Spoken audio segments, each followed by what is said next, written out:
আচ্ছা, তোমাদের কি আমার মতো কই মাছ বাড়িতে এলেই তেল কই খেতে ইচ্ছা করে? তাহলে শুধু ইচ্ছা করলে হবে, চলো বানিয়ে ফেলি। প্রথমে ভালো করে মাছগুলো ধুয়ে বেছে পরিষ্কার করে নুন, হলুদ ও সর্ষের তেল মাখিয়ে রাখবো।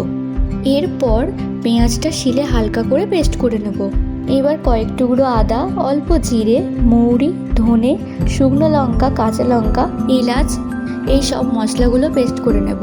তোমরা চাইলে অবশ্যই মিক্সার ইউজ করতে পারো, বাট শিলে পেস্ট করলে স্বাদের মাত্রা দ্বিগুণ বেড়ে যায়। এরপর কই মাছগুলো আস্তে আস্তে ভেজে নেব। ভাজা হয়ে গেলে সেই তেলেই ফোড়ন দিয়ে দেবো কাঁচা লঙ্কা এবং অল্প কালো জিরে। এরপর পেঁয়াজের পেস্টটা দিয়ে হালকা করে ভেজে নেব। পেঁয়াজটা ভাজা হয়ে গেলে মশলার পেস্টটা দিয়ে দেবো। একটু নেড়ে চেড়ে হলুদ গুঁড়ো, কাশ্মীরি লঙ্কা গুঁড়ো ও টমেটো কুচি দিয়ে দেবো। মশলা থেকে তেল ছেড়ে আসলে দিয়ে দেবো উষ্ণ গরম জল ও স্বাদ মতো নুন। ভালো করে মিক্স করে ভাজা মাছগুলো দিয়ে দেবো। একটু ফুটে আসলেই দিয়ে দেবো চেরা কাঁচা লঙ্কা এবং ব্যালেন্সের জন্য অল্প একটু চিনি। গ্রেভি ঘন হয়ে আসলে অল্প সর্ষের তেল দিয়ে দিলেই রেডি আমাদের তেলকই। এরপর গরম গরম ভাতের সাথে সার্ভ করো তেলকই, দারুণ লাগবে।